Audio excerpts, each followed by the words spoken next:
Ji, limits of function से हम start कर रहे हैं जी।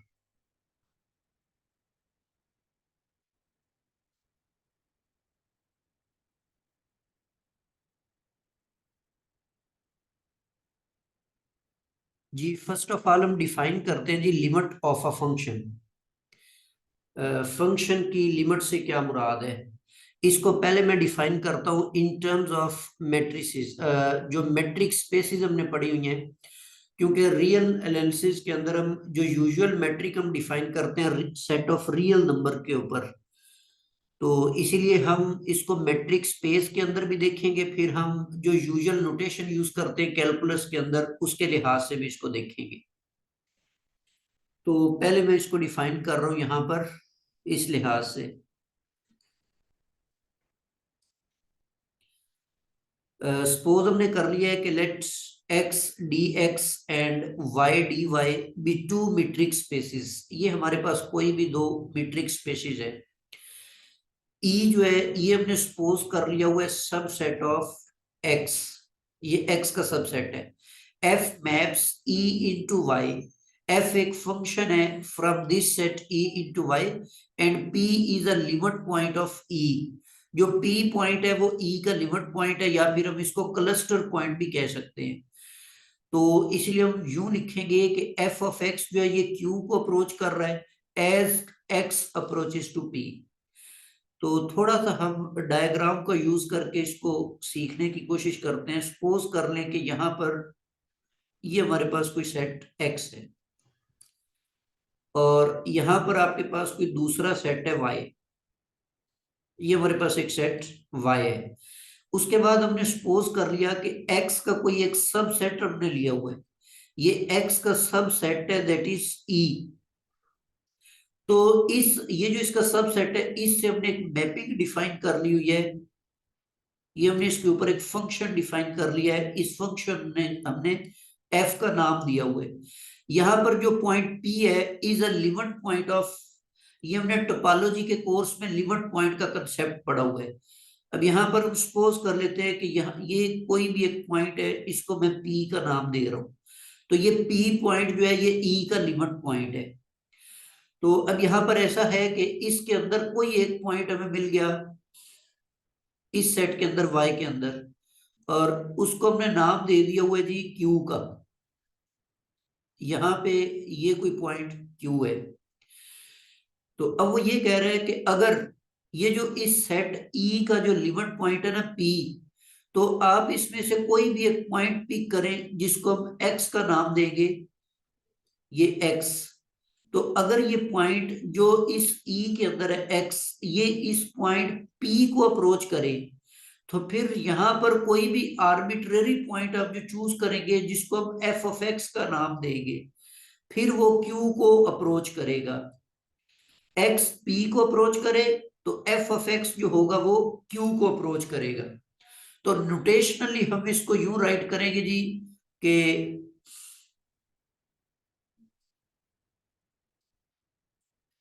Limit X approaches to P, F of X is equal to Q. तो ये क्यू जो है ये इस फंक्शन का लिमिट पॉइंट कहलाएगा। अगर आपके पास ये ऐसा कब होगा, ऐसा कब पॉसिबल होगा, if there is a point Q in Y. ये जो पॉइंट क्यू है वाई के अंदर, इसकी हम बात कर रहे हैं।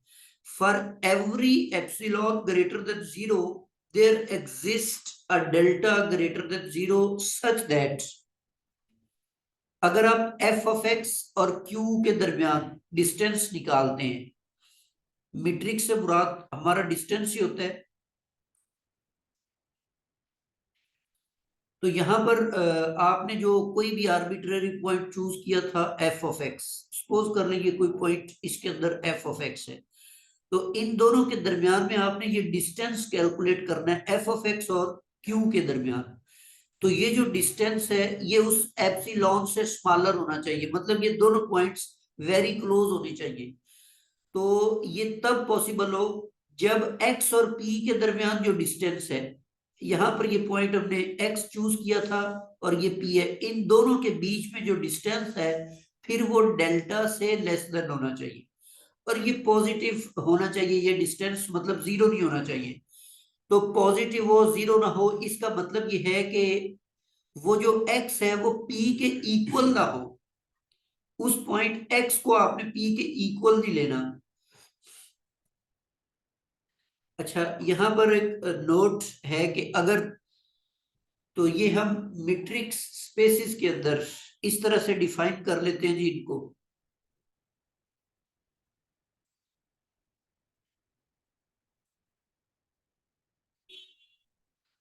जी नेक्स्ट इसमें देखें, एक नोट लिखा हुआ है कि अगर x जो सेट लिया है वो और y जो सेट है are replaced by real line, इनको हम रियल लाइन से रिप्लेस कर दें या कॉम्प्लेक्स प्लेन से रिप्लेस कर दें। मतलब जो सेट x था वो आप सेट ऑफ रियल नंबर ले लें, और जो सेट y है उसको भी आप सेट ऑफ रियल नंबर लें, या फिर आप सेट x को कॉम्प्लेक्स नंबर्स का सेट मान लें, या y को भी कॉम्प्लेक्स नंबर्स का सेट मान लें।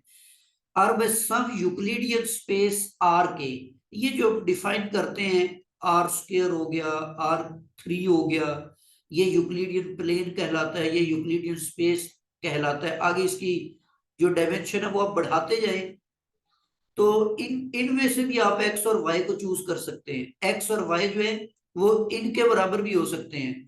जिस तरह आपने मीट्रिक स्पेसिस के अंदर जिन सेट्स के ऊपर मीट्रिक डिफाइन की थी, उनमें से कोई भी मीट्रिक स्पेसिस ये हो सकती हैं। लेकिन उस सूरत में then the distance D X and D Y are replaced by absolute values are by norms of differences. जैसे अगर ये पहला केस हम लेते हैं, तो इस सूरत में आपको याद होगा कि ये हम मीट्रिक यू डिफाइन करते थे, कोई भी दो पॉइंट्स एक्स और वाई लिए, इनकी डिफरेंस की एब्सोल्यूट वैल्यू। इसी तरह सेट ऑफ कॉम्प्लेक्स नंबर्स के अंदर था। लेकिन अगर आप आर स्क्वायर की बात करते हैं तो फिर आप डिस्टेंस को यू डिफाइन करते थे, x1 माइनस x2 और इसका स्क्वायर है, और y1 माइनस y2 इसका स्क्वायर है। तो किसी भी तरीके से आप इस डिस्टेंस को डिफाइन कर सकते हैं। अच्छा, नेक्स्ट जो नोट है, it should be noted that p जो बिलोंग कर रहा है x को, p पॉइंट जो कि x को बिलोंग कर रहा है, but that p need not be a point of e। तो ये इसमें लाजमी नहीं है कि वो e का पॉइंट हो। मतलब ये तो लाजमी है कि पॉइंट p आपने x के अंदर से चूज करना है। जैसे अभी मैंने वो डायग्राम बनाई थी, तो उसमें भी p मैंने e का पॉइंट नहीं लिया हुआ था, ये मैंने e का एक लिमिट पॉइंट लिया हुआ था। तो इसके अलावा अगर P जो है वो E को बिलोंग कर जाएगा, तो इसका मतलब ये होगा कि एफ ऑफ P, मतलब P पर जो फंक्शन की वैल्यू है और जो उस पॉइंट P के ऊपर लिमिट है, ये दोनों लाजमी नहीं के बराबर हो, ये दोनों मुख्तलिफ भी हो सकते हैं। तो ये अगर इक्वल हो जाए तो फिर तो वो आगे कंटिन्यूटी की तरफ हम चले जाएंगे, कंटिन्यूअस फंक्शंस की तरफ। लेकिन लिमिट के लिए ये दोनों बराबर होना जरूरी नहीं है। जब हम एफ ऑफ पी लिखते हैं तो इसको बेसिकली एक्चुअल वैल्यू बोला जाता है, और इस सूरत में हम लिमिटिंग वैल्यू लिखते हैं। तो एक्चुअल वैल्यू और लिमिटिंग वैल्यू का आपस में बराबर होना जरूरी नहीं है। जी नेक्स्ट, हम जो हम कैलकुलस के अंदर डेफिनेशन, मतलब कैलकुलस में हमारे पास जो मीट्रिक स्पेस है सिंगल वेरिएबल के अंदर, वो जस्ट आर यूज करते हैं, सेट ऑफ रियल नंबर। इसलिए यहां पर जो आपने मीट्रिक या डिस्टेंस डिफाइन करना होता है, वो यूक्लिडियन या एब्सोल्यूट वाला डिफाइन करना होता है। तो इसकी डेफिनेशन देखें कि the function f is said to be said to tend to limit l। जो फंक्शन है उसको हम बोलेंगे कि वो l को अप्रोच कर रहा है अगर x c को अप्रोच करे। तो ये भी तकरीबन उससे मिलती जुलती बातें हैं। अगर आपको किसी भी रियल नंबर एप्सिलॉन के लिए there exist a positive delta such that distance between f of x minus l is less than epsilon, and distance between x minus x and c is less than delta। जी symbolically हम इसको यूं लिखेंगे कि f of x की जो limit है वो एल है जब एक्स अप्रोच करे सी को, या इसको सिंबॉलिकली आप इस तरीके से लिख सकते हैं। अच्छा, अब हम इसका थोड़ा सा ग्राफिकल एनालिसिस कर लेते हैं कि इसका मतलब क्या होता है। सपोज ये मैंने एक्स एक्सिस ड्रॉ कर दिया है, इसके बाद सपोज ये वाई एक्सिस है, और एक फंक्शन ये मैंने ड्रॉ कर दिया उसका ग्राफ, ये फंक्शन एफ ऑफ एक्स का ग्राफ है। अच्छा, अब अगर आप ज्योमेट्रिकली देखें एक्स माइनस सी एप्सिलॉन लेस देन डेल्टा को, एक्स माइनस सी लेस देन डेल्टा को, तो इसका क्या मतलब है। अच्छा, ये जो एब्सोल्यूट वैल्यू है अगर हम इसको ओपन करें, तो ये एक करोलरी थी कि हम इस एब्सोल्यूट वैल्यू को अगर ओपन करेंगे तो इस तरीके से ओपन कर सकते हैं कि ये जो आपके पास एक्स माइनस सी लेस देन डेल्टा है, ये वाला पोर्शन एज इट इज आ जाएगा, और नेगेटिव को दूसरी तरफ आप लिख कर, तो वो डेल्टा के साथ एक नेगेटिव आ जाता होता है।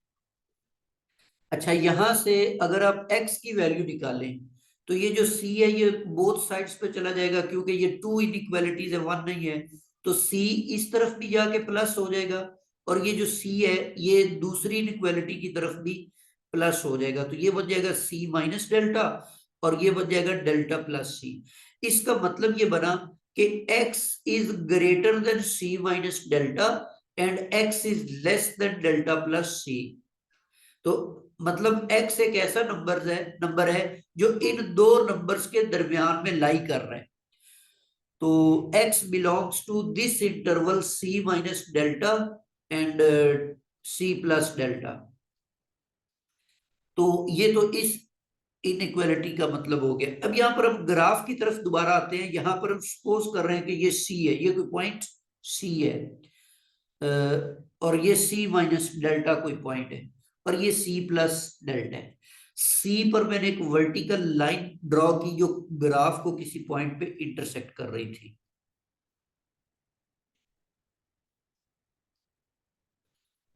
तो ये जी आपके पास यहाँ पर इस पॉइंट पे ये कट कर रहे हैं। यहाँ पर कोई पॉइंट हमने c प्लस डेल्टा लिया, और ये c माइनस डेल्टा है। अच्छा, इसी तरह y एक्सिस से मैंने एक परपेंडिकुलर लाइन ड्रॉ की, हॉरिजॉन्टल लाइन, जो कि ग्राफ को उसी पॉइंट पे क्रॉस कर रही है, उसी पॉइंट पे कट कर रही है जी। और ये जो नंबर था इसके कॉरस्पॉन्डिंग नंबर सपोज वो l है।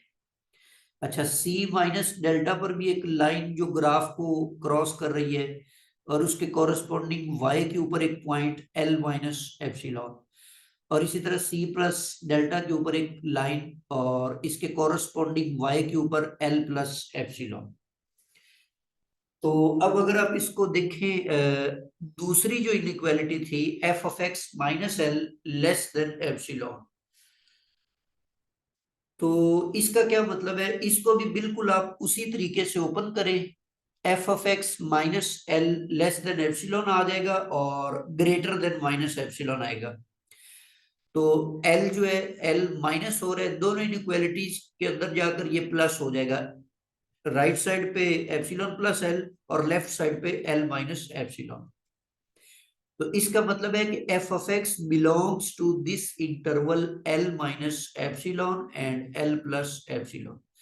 तो इसका मतलब कुछ ये बना कि अगर आप x की वैल्यू इस इंटरवल के अंदर से पिक करते हैं, x एक्सिस के ऊपर इस इंटरवल के अंदर से अगर आप पिक करते हैं, बेसिकली ये जो इंटरवल है c माइनस डेल्टा और c plus delta, this is called neighbourhood of point c।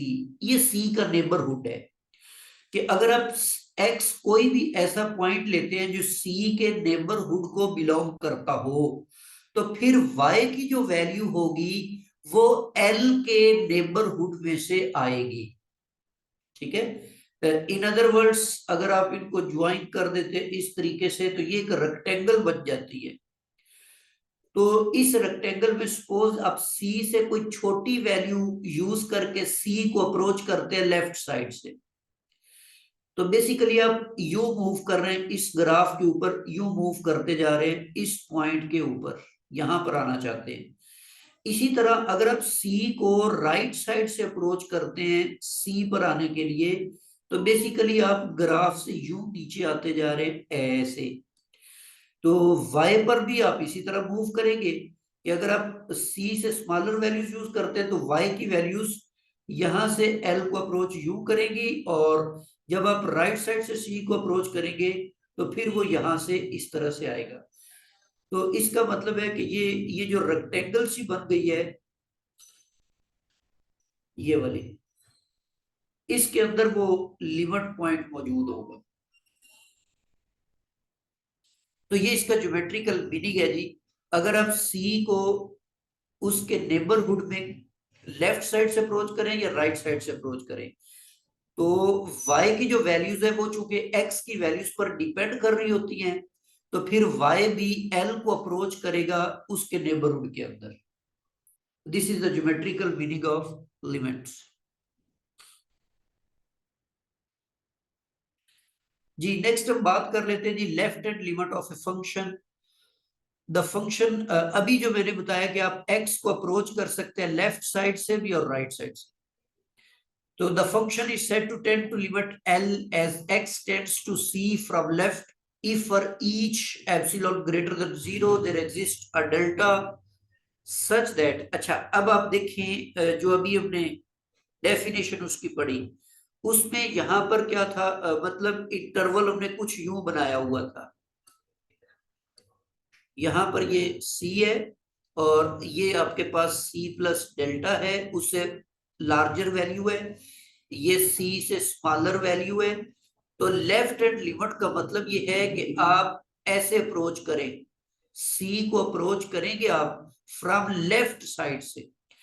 तो इसका मतलब है कि जो x की वैल्यू होगी वो लाई करेगी इस इंटरवल के अंदर, c माइनस डेल्टा और c के अंदर, यहां पर x की वैल्यू लाई करेगी। तो इसीलिए डेफिनेशन लिखते हुए आप फिर यूं लिखेंगे कि अगर x लाई करे between c minus delta and c, इसको सिंबॉलिकली आप यूं लिखेंगे c माइनस 0 का मतलब ये है कि आप c को लेफ्ट साइड से अप्रोच कर रहे हैं, या फिर ये जो c लिखा हुआ है इसके ऊपर छोटा सा नेगेटिव यूज कर लेते हैं। सिमिलरली अगर हम राइट हैंड लिमिट की बात करें, the function f is said to tend to limit L as x tends to c from right. बिल्कुल वही कंसेप्ट यूज करते हुए अब आप c को राइट साइड से अप्रोच करना चाहते हैं, तो x की वैल्यू जो वो c से ग्रेटर होगी, मतलब c और c प्लस डेल्टा के दरमियान लाई करेगी। तो बेसिकली ये जो डेफिनेशंस हैं ये एमसीक्यूज के तौर पर भी आ सकती हैं, पूछी जा सकती हैं कि अगर वो राइट साइड से करे तो फिर x किस इंटरवल में होगा, अगर वो लेफ्ट साइड से उसको अप्रोच करे तो किस इंटरवल में x होगा। तो ये उस लिहाज से आपने ये डेफिनेशंस जो है इनको याद रखना है। तो लोग ये हमने राइट एंड जो लिमिट है उसको हमने इस तरह से डिफाइन कर लिया हुआ है कि x लाई करेगा between c and c plus delta, then f of x will approaches to l। Symbolically हम इसके लिए प्लस यूज करेंगे क्योंकि वो c से थोड़ी सी बड़ी वैल्यू होती है, या फिर आप c के ऊपर छोटा सा पॉजिटिव साइन लगा देंगे। अच्छा अब यहां पर वेरी इंपॉर्टेंट कंसेप्ट है कि अगर हम सिंपल इस लिमिट की बात करते हैं x अप्रोचेस टू c, तो ये लिमिट तब एग्जिस्ट करेगी जब लेफ्ट साइड पे भी आप उसी जगह पर पहुंचे और राइट साइड पर भी उसी जगह पर पहुंचे। मतलब लेफ्ट साइड से अगर आप अप्रोच करते हैं तो आपको y की या f ऑफ x की सेम वैल्यू मिले जब आप उसको राइट हैंड साइड से अप्रोच करें, मतलब left hand limit should be equal to right hand limit. तो ये लिमिट की एग्जिस्टेंस के लिए वेरी इंपॉर्टेंट है।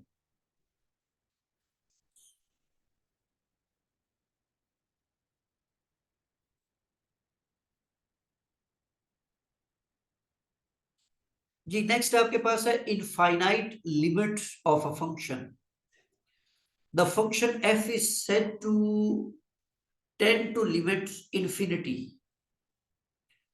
मतलब जो y है, जो f ऑफ x है, वो किसको अप्रोच करे? इन्फिनिटी को अप्रोच करे। As x tends to c, जब x किसको अप्रोच कर रहा हो? c को अप्रोच कर रहा हो, कोई भी कांस्टेंट वैल्यू है। तो इसकी डेफिनेशन कुछ हम इस तरह से करेंगे कि for each g greater than 0, epsilon के बजाय हमने g यहां पर यूज कर लिया है। There exist a positive number delta such that, अब आप इसको, वो जो आपकी एप्सिलॉन वाली कंडीशन थी उसको आपने चेंज करके इस तरीके से राइट कर लिया कि एफ ऑफ एक्स एक वेरी लार्ज नंबर है। अगर आप जी एक बड़ा सा नंबर लेंगे तो एफ ऑफ एक्स उससे भी ग्रेटर है। ये कब पॉसिबल है? जब एक्स माइनस सी लेस देन डेल्टा होगा। मतलब मैं मिसाल आपको दे रहा हूं कि जैसे लिमिट एक्स अप्रोचेस टू 0 है और 1/x है, तो ये आपके पास इन्फिनिटी हम इसको लिखते होते हैं। तो इस केस में आप इसको इस तरीके से डिफाइन करेंगे।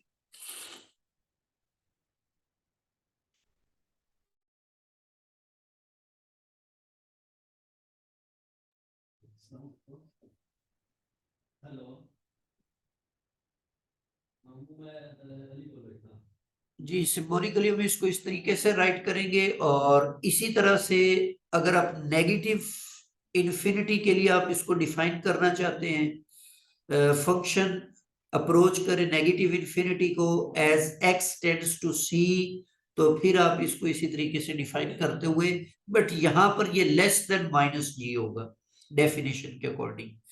और सिंबॉलिकली आप इसको इस तरीके से लिखेंगे। अच्छा, नेक्स्ट है limit of a function at infinity.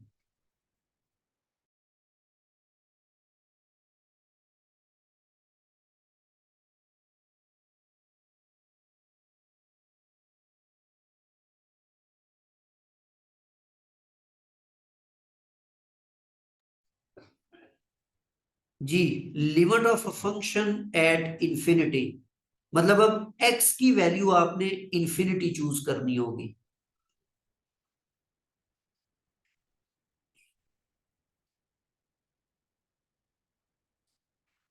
The function f is said to tends to limits L as x approaches to infinity from right. If for each epsilon greater than 0, there exists a k greater than 0 such that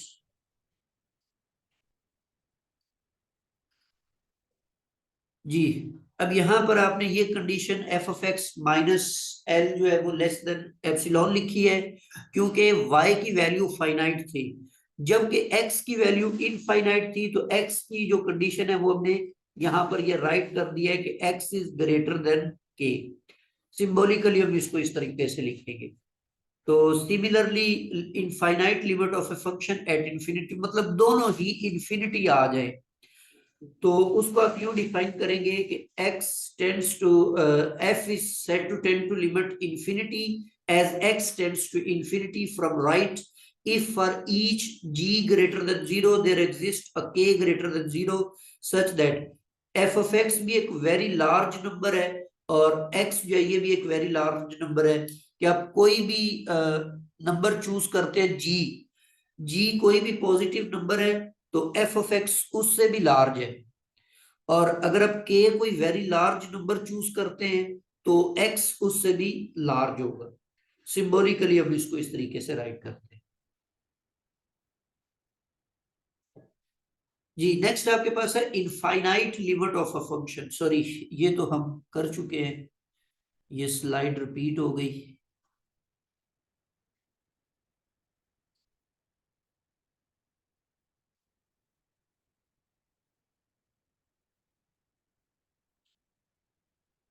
next हम कुछ theorem जो है वो limit के ऊपर discuss करने जा रहे हैं। फर्स्ट थ्योरम है हमारे पास, the limit of a function f if exist then it must be unique. मतलब अगर किसी फंक्शन की लिमिट एग्जिस्ट करती हो तो वो हमेशा क्या होगी? यूनिक होगी, सेम होगी, चेंज नहीं होगी। इन अदर वर्ड्स, अगर x अप्रोचेस टू a के ऊपर f ऑफ x की लिमिट L1 है, और इसी तरह x अप्रोचेस टू a पर f ऑफ x की लिमिट L2 है, फिर ये दोनों L1 और L2 सेम होंगे, यूनिक होगी, लिमिट डिफरेंट नहीं होगी। सेकंड थ्योरम है हमारे पास, सपोज कर लेते हैं कि हमने एक फंक्शन f डिफाइन किया हुआ है from a set a to set of real number r, और c जो है ये लिमिट पॉइंट या क्लस्टर पॉइंट है सेट a का ये लिमिट पॉइंट है। Then the following statements are equivalent.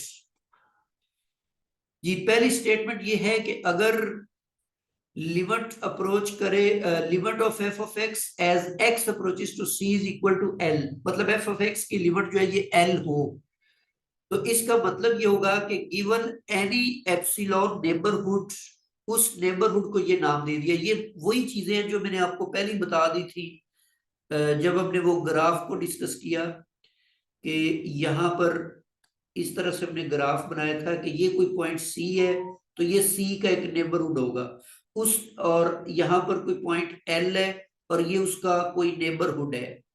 उसने जस्ट क्या किया हुआ है कि इसको, इस सी के नेबरहुड को उसने इंडिकेट किया हुआ है वी डेल्टा सी के साथ, और इसको उसने इंडिकेट किया हुआ है वी एप्सिलॉन एल के साथ।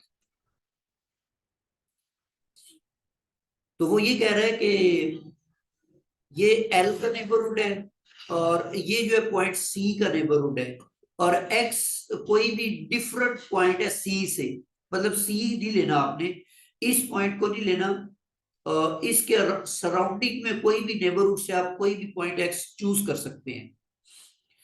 और वो पॉइंट के ऊपर कंडीशन ये है कि जो पॉइंट ए है ना, सॉरी, जो सेट ए है जिसके ऊपर आपने फंक्शन को डिफाइन किया था, ये नेबरहुड और उस सेट की इंटरसेक्शन, इसके अंदर वो एक्स बिलोंग करना चाहिए। दूसरे लफ्जों में ये बताया जा रहा है कि सी लिमिट पॉइंट होना चाहिए ए का। तो ये लिमिट पॉइंट को हमने टोपोलॉजिकल कंसेप्ट के अंदर उस डेफिनेशन को कन्वर्ट कर दिया है। तो उस सूरत में जो एफ ऑफ एक्स होगा वो इस नेबरहुड के अंदर बिलोंग करेगा। तो ये सारी बातें वही ग्राफिकल तरीके से मैं आपको ऑलरेडी बता चुका हूँ। तो ये बार्टल की बुक में ये थ्योरम इस तरीके से दिया हुआ है, तो इसको भी आप देख लीजिए। जी नेक्स्ट आपके पास है जी थ्योरम नंबर 3।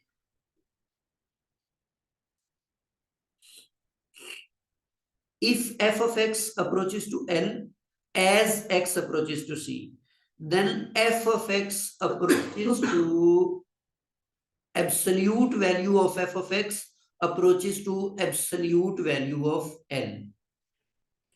मतलब यूं भी आप इसको लिख सकते हैं कि if limit f of x is equal to L, then limit of absolute value of f of x is absolute value of L।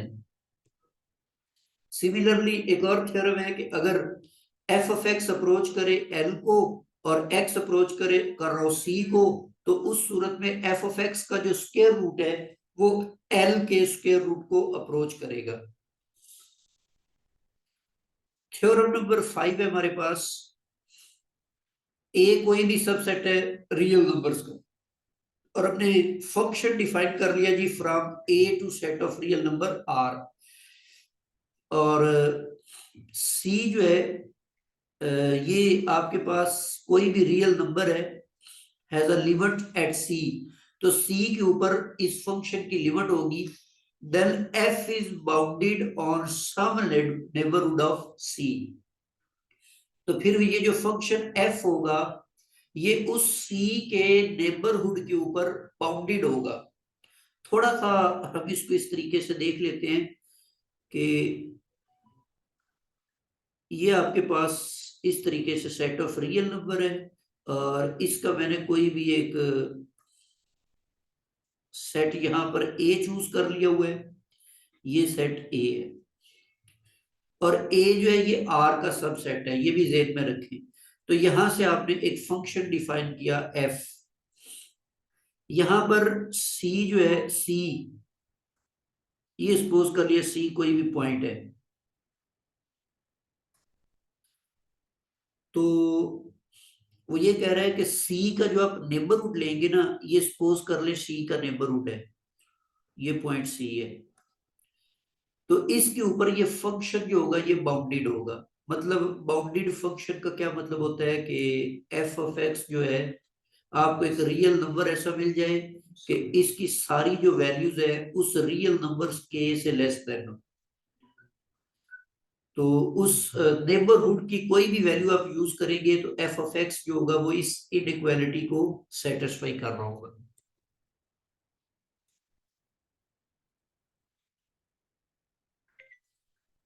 Zero.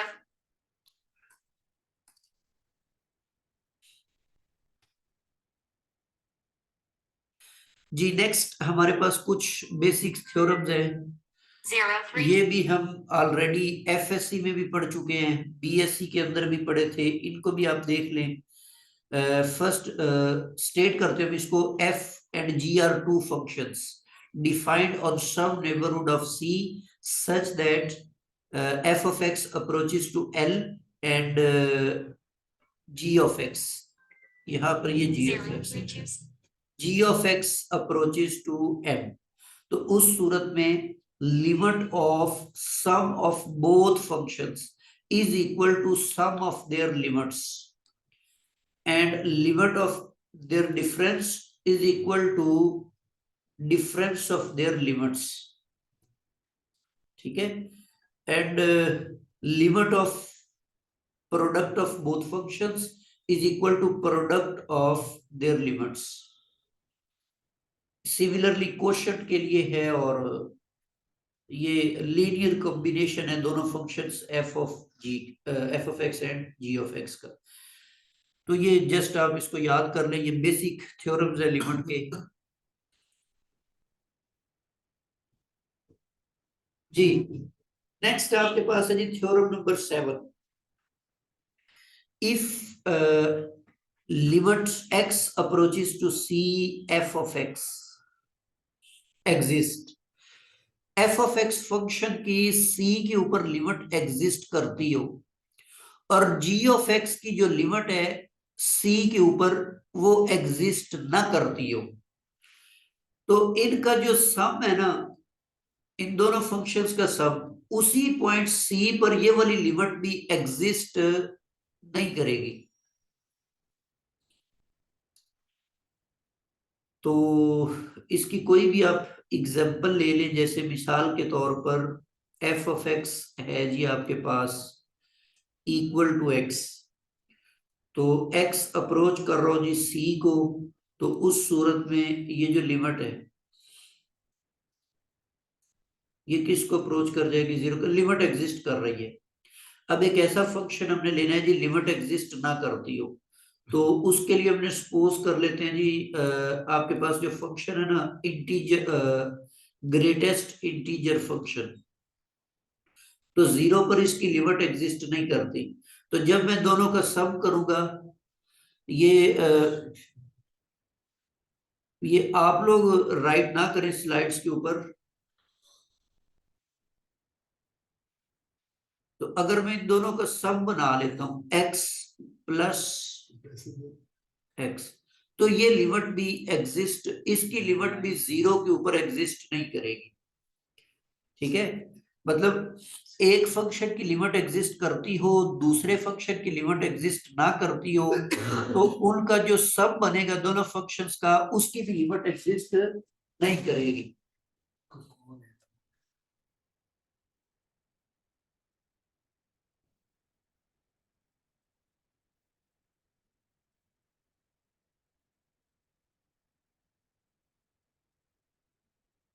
Next